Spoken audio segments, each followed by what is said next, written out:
आप ऐसे भी साधक रहे हैं किसी जन्म में, जैसे घर त्याग गए और फिर क्योंकि घर त्याग दिया जंगल में जा बैठा और जंगल में भूख लगी, वन से फिर वापस आया, भिक्षा मांगी।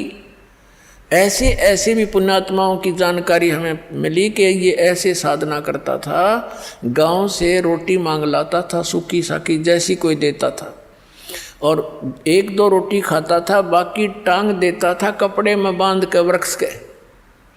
वो सूख जाती थी 2-3 दिन, उन्हीं को भिगो भिगो कर खाता था, फिर दूसरे तीसरे दिन फिर मांगने जाता था। तो परमात्मा कहते तुम ऐसे भी साधक रह चुके हो, इतनी श्रद्धा से, ऐसे संयमी भी रहे, और जिस कारण से आपको क्या मिला, इंद्र कुबेर ईश की पदवी, ब्रह्मा वरुण धर्मराया, विष्णुनाथ के पुर को जाके तो फिर भी वापस आया। ओए ऐसी साधना, ऐसा कति वैराग बना करके, सब कुछ त्याग करके, इतना संयमी रह करके कठिन साधनाएं करने से भी तुझे क्या मिला, इंद्र कुबेर ऊपर के देवता बना दिया। इंद्र किसे कहते हैं? स्वर्ग के राजा को। पुण्यात्माओं, हम तो यहाँ एक MLA MP सरपंच बन जाने सोचो, पता नहीं क्या बन गए, अनजानपने में, बगैर ज्ञान के ये बकवाद बाहों प्राणी को। अब इससे तुलना हो जाएगी कि राज्य की क्या आवश्यकता है, कि कैसा है ये राज्य। एक ये इंद्र कैसे बनता है, इसका या तो ये इतना पुण्य करे, धर्म यज्ञ करे, 100 मन देसी घी, एक मन में 40 किलो,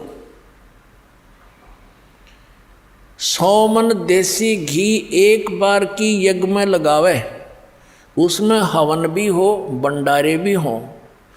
अब जैसे जिसमें 100 मन घी यानी 4000 किलोग्राम जैसे घी लगेगा, तो वहाँ अन्य खर्चा कितना होगा, आटे नमक मिर्च दाल का, तो वो तो गिनती है नहीं फिर। तो ऐसी 100 यज्ञ करे जिसमें 100 मन देसी घी प्रयोग हो, और उसके लिए कुछ कंडीशन है, टर्म एंड कंडीशंस हैं उसकी, कि ये अगर मर्यादा भंग होगी तो वो यज्ञ आपकी मान्य नहीं जाएगी, और 100 यज्ञों में से एक भी खंडित होगी तो नए सिरे करनी पड़ेगी। फिर उससे क्या मिलेगा, इंद्र की पदवी मिल जाएगी। इंद्र का यानी स्वर्ग का राजा इंद्र होता, जैसे प्रधानमंत्री मान लो भारत का राजा। तो इस प्रयत्न से, इस क्रिया से उसको इंद्र की पोस्ट मिलेगी, उस प्राणी को स्वर्ग का राजा बन जाएगा। अब उस स्वर्ग के अंदर तो आम व्यक्ति भी जाकर ने सोचा मैं सुखी हो जाऊंगा, बोलेपन में अज्ञानता से।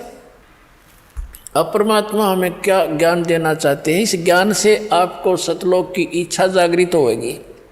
अब क्या बताना चाहते हैं परमात्मा, कि आप तो यहाँ छोटे से राज्य को प्राप्त करने की चेष्टा करते हो, और वो इंद्र का राज्य इतनी साधना करने से प्राप्त होगा। दूसरा उसका तरीका है, इतना तप करे, तप से राज भी प्राप्त होता है, और फिर उसमें भी टर्म एंड कंडीशंस होती हैं। तो वर्तमान जो स्वर्ग का राजा होता है इंद्र, उसको एक और इंस्ट्रक्शन होती है कि तेरे शासन काल में यदि इंद्र की पदवी प्राप्त करने योग्य किसी ने क्रिया कर ली, उसको बीच से ही पद रहित कर दिया जाएगा, और उस आत्मा को उसके पद पर विराजमान कर दिया जाएगा। तो उसको चिंता बनी रहती है स्वर्ग के राजा को, कि कोई पृथ्वी लोक पर इंद्र की पदवी प्राप्त करने योग्य कोई ये क्रिया ना कर ले। उनको खंडित करवाने का उसका सिर धड़कीबाजी लगाए रखता है। आप देख रहे हो यहाँ पर इस पृथ्वी के एक छोटे से MLA MP मंत्री मुख्यमंत्री बनने के लिए ये के कितना उद्मस्तार देते हैं।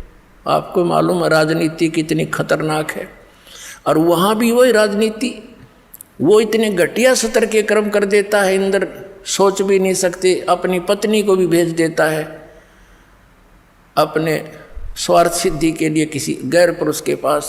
तो खाक है ये राज्य, खाक है ये राजनीति। तो ऐसे एक मार्कंडे नाम के ऋषि बंगाल की खाड़ी में तपस्या कर रहे थे। इंद्र के हलकारे यानी उसने गुप्तचर छोड़ रखे होते हैं पृथ्वी पर, उनके देवता यहाँ गुप्त रूप में घूमते रहते हैं। और उनके ऐसे सूक्ष्म शरीर होते हैं, ये लंबी डिटेल बन जाएगी जब मैंने ये चैप्टर दूसरा शुरू कर दिया, क्योंकि आपने आज तक ज्ञान तो सुना ही नहीं है, उस अज्ञान को ज्ञान मान के ग्रहण कर रखा है। लेकिन सिंपल सा इतना कहेंगे कि उसके हलकारे गुप्तचर CID वाले घूमते रहते हैं।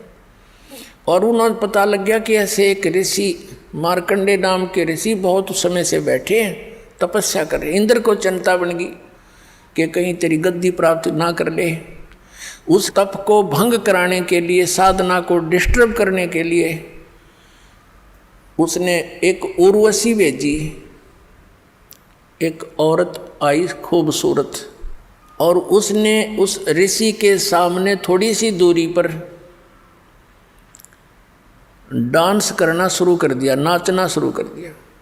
और वहाँ का एक सिद्धि से वहाँ का वातावरण ऐसा बना दिया जैसे ना गर्मी ना सर्दी, और सुगंध उठ रही हो जानो चारों तरफ से, ऐसे जानो ऐसा बड़े मनमोहक वातावरण बना दिया।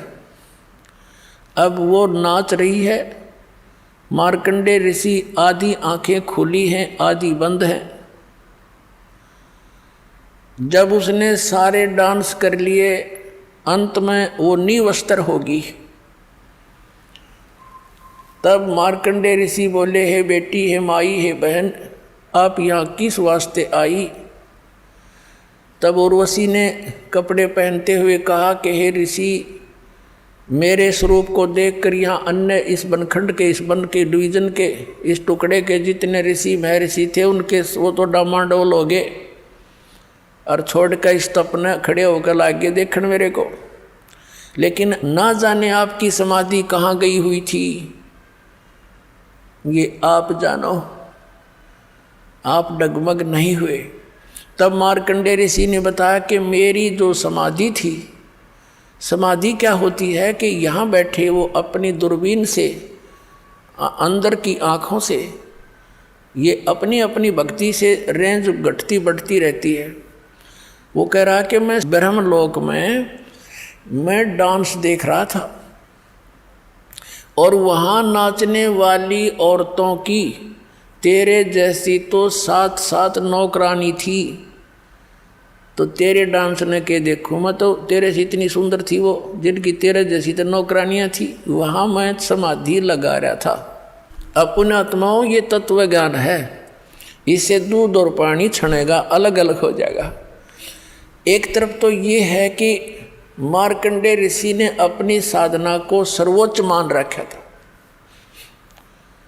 तो उर्वशी कहने लगी कि महाराज, आप एक बार इंद्रलोक में चलो।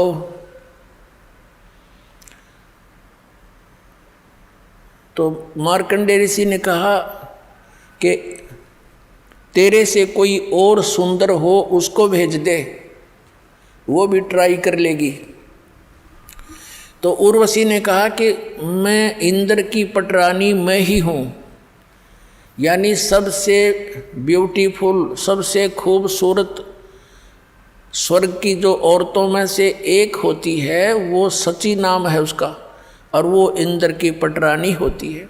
तो वो कहती है मैं ही वो सबसे सुंदर औरत हूँ उस स्वर्ग लोक की, और मैं इंद्र की पटरानी यानी मुख्य पत्नी हूँ। मार्कंडे ऋषि ने कहा कि जब ये इंद्र मर जाएगा तब तू क्या करेगी, क्योंकि ये तो नासवान है। बट उसने सची ने कहा, उर्वशी ने कहा, यानी उर्वशी ने कहा कि मैं 14 इंद्र भोगूंगी।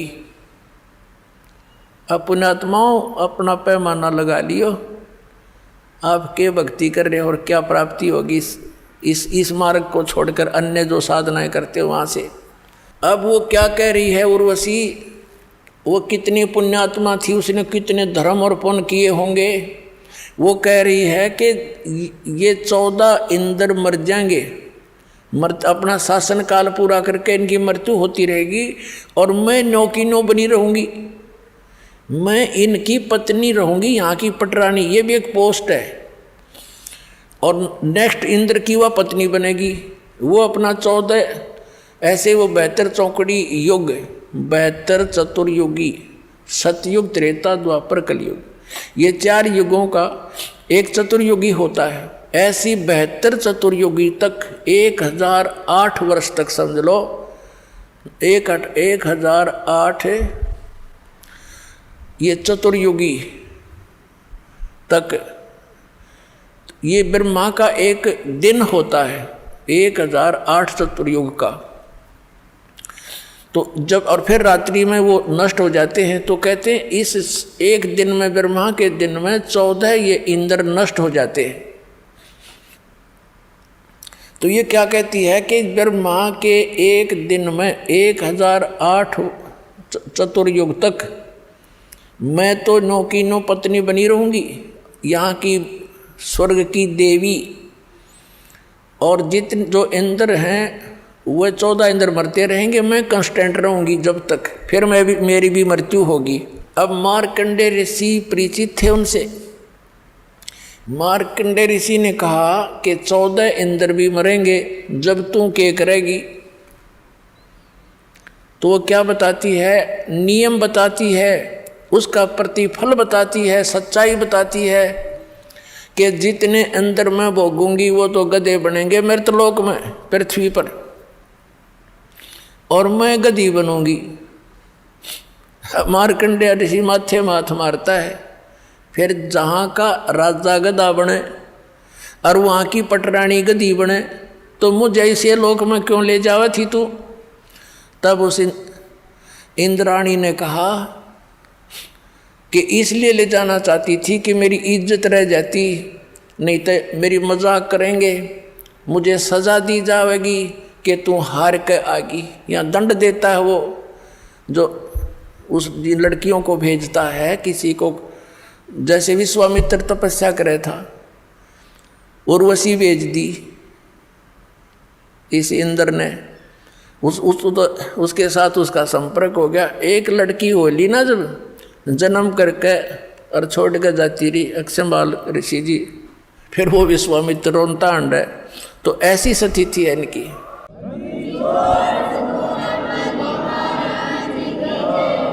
वो क्या कहती है कि मैं अपनी इज्जत रखने वास्ते, और ऐसे वो इंद्र इन ऋषियों को और लड़कियों को जो स्वर्ग में सुखी मानते हैं, स्वर्ग में सुख हो जाता है, उनका वो नौकर हैं उसके सारे, उस इंद्र के, और उनको बाई फोर्स भेजता है कि जा उसका धर्म भंग करके आ, नहीं तो तुझे सजा दूंगा। वहाँ कोड़ों से पीटी जाती हैं औरतें जो स्वर्ग के वासी कहलाते हैं। इस डर के मारे वो कह रही है कि मुझे दुआगन करेंगे, सजा दी जाएगी, आप एक बार चल पड़ो। तब मार्कंडेय ऋषि ने कहा था कि किस लिए ले जाना चाहती थी? कि अपनी इज्जत रखने के लिए, नहीं तो यूँ कहेंगे तू भी हार के आएगी, सबसे सुंदर थी, सबसे शक्तिशाली थी। तब जब मार्कंडेय ऋषि ने कहा, ए भोली आत्मा, तू आज भी गधी, क्योंकि 14 खत्म करेगी, और मृत्यु के बाद तू स्वीकार कर रही है परमानेंट गधी, तो फिर गधी का भी इज्जत किसी, और इज्जत की ठेकेदार नहीं बनी बैठी, तू भाग यहाँ से।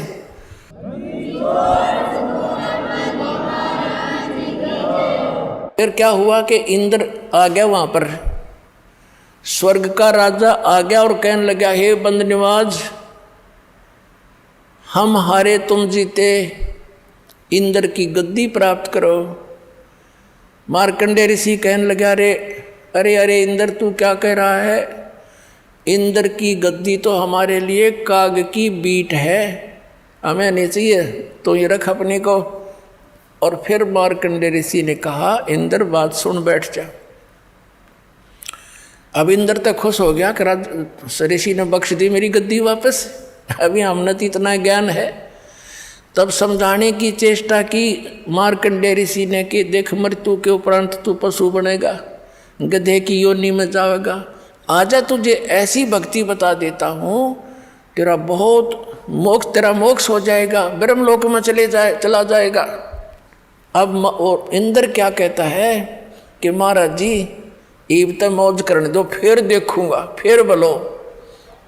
अपने आत्माओं सब के वह बीमारी है जो इन स्वर्ग के देवताओं तक के, आपने भी यही है। अब जैसे ये दास किसी को, अपने मित्र प्यारे को, जैसे दास जूनियर इंजीनियर की नौकरी करता था जेई की, तो उन अपने साथियों को भी कोशिश की समझाने की, जो जिसको थोड़ा सा ज्ञान सुहा था उसको बैठा के समझाने की चेष्टा की। तो वो क्या कहता, भाई फिर देखेंगे, फिर देखेंगे, फिर के देखेंगे, गधा बने पाछा तो कुमार देखेगा। फिर